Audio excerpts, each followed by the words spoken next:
మన ప్రభు మన రక్షకుడైన యేసుక్రీస్తు వారి ప్రశస్త నామంలో ప్రతి ఒక్కరికి వందనములు, శుభములు, శాంతి సమాధానము కలుగునుగాక.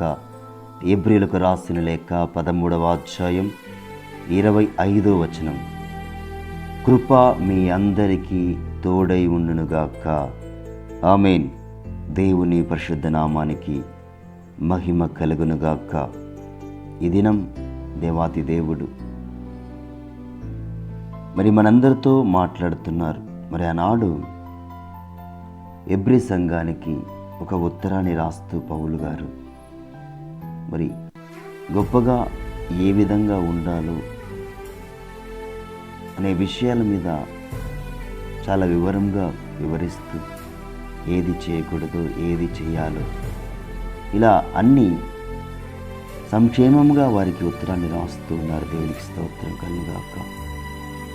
అంటే ఎందుకు రాశారు అని మనం ఒకసారి ఆలోచన చేస్తే,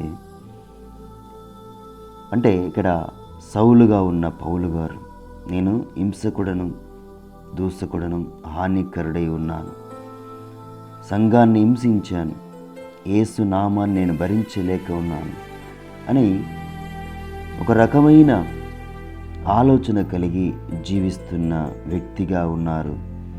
సౌలుగా పౌలుగా మార్చబడకముందు తనకి ఉచితమైన కృపచేత యేసుక్రీస్తు వారికి కనబడి,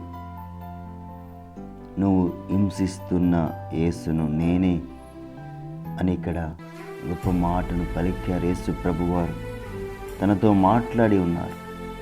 ఆ వెలుగును చూడలేక ఆ రెండు కళ్ళు పొరలు కమ్మి ఉన్నాయి. దేవునికి స్తోత్రం కలుగుగాక. ఏదైతే తాను చేస్తున్నాడో, ఏదైతే తప్పుగా చేశాడో అవన్నీ తెలుసుకున్న తర్వాత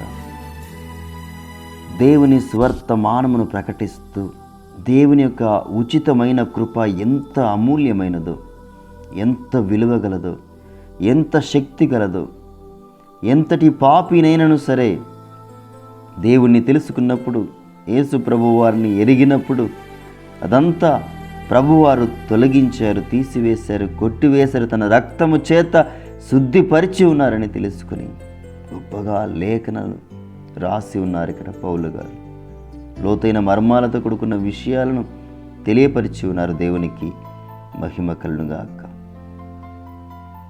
మరి ఈ భూమి మీదకి దేవుడు మనల్ని పంపించాడు. ఇక్కడ ఎటువంటి నివాసం మనము నివసించాలి, నివాసము చేయాలి, ఎటువంటి ఆలోచనతో మనం ఉండాలి అని మనము ఆలోచించాలని ఇక్కడ గొప్పగా మాట్లాడుతున్నారు. దేవునికి మహిమ కలుగుగాక. నిజమే ప్రియమైన దేవుని బిడ్డలారా, మరి ఇక్కడ మనము ఎటువంటి జీవితం జీవిస్తున్నాం? ఈ ఉరుకు పరుకు జీవితంలో దేవునికి మనము స్థానం ఇస్తున్నామా ఆలోచన చేయాలి. ఇక్కడ పౌలు గారు గొప్పగా చెప్తున్నారు. దేవునికి స్తోత్రం కలుగుగాక. కృప మీ అందరికీ తోడే ఉండునుగాక అని. యేసుక్రీస్తు వారి కృప, ప్రేమ, కరుణ, దయ మన మీద ఉన్నది కనుకనే ఈ దినం మనము ఖచ్చితంగా మరి వాక్యము వింటున్నాం, ప్రార్థిస్తున్నాం, మన కుటుంబం కొరకు దేవుని దగ్గర మొరపెడుతున్నాం, అడుగుచున్నాం. మరి ఈ దినము ప్రతి కుటుంబంలో దేవుడు గొప్ప కార్యము చేయనుగాక. ప్రతి ఒక్కరి ప్రార్థన దేవుడు ఆలకించునుగాక. దేవుని యొక్క మహాకృప ప్రతి ఒక్కరికి తోడై ఉండునుగాక అని ప్రార్థన చేద్దాం. పరిశుద్ధుడా, పరిశుద్ధుడా, పరిశుద్ధుడా, కృపగలిగిన తండ్రి, కృపదేవానికి స్తుతులు, స్తోత్రం, స్తోత్రం, స్తోత్రం. ప్రభువా, ఈ దినం మాతో మీరు మాట్లాడి ఉన్నారు. ప్రభువా, నీకు స్తుతులు, స్తోత్రం తండ్రి. అవును ప్రభువా, మీ కృప లేనిదే మేము జీవించలేమయ్యా. మీరు మమ్మల్ని మన్నించలేనిదే మేము బ్రతకలేం ప్రభువా. అవును తండ్రి, ప్రతి దినము తండ్రి ఏదో ఒక పాపము చేస్తున్నాం ప్రభా. మమ్మల్ని క్షమించండి, మన్నించండి. మీ స్వరక్తం ఇచ్చి ప్రభా మమ్మల్ని కొని ఉన్నారని వాక్యం సెలవిస్తుంది ప్రభా. నీకు స్తోత్రం, స్తోత్రం తండ్రి. సహాయం చేయండి. నీతి మార్గంలో, క్రీస్తు మార్గంలో, యథార్థ మార్గంలో ప్రభా ఆ కృపలో జీవించే భాగ్యాన్ని మాకు అనుగ్రహించండి. దేవానికి స్తోత్రం.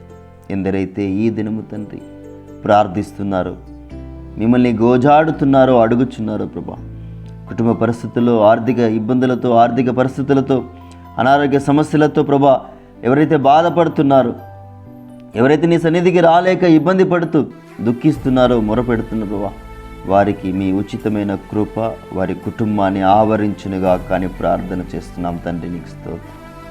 సహాయం చేయండి. మీరే మహిమ పొందుకోమని మనాథుడు మా రక్షకుడైన మీ ప్రియ కుమారుడైన యేసుక్రీస్తు అతి పరిశుద్ధమైన ఎంతో శ్రేష్టమైన నామంలో ఈ యొక్క చిన్ని ప్రార్థన అడిగి వేడుకొని బ్రతిమాలుకొని పొందుకొని ఉన్నాం తండ్రి. ఆమెన్.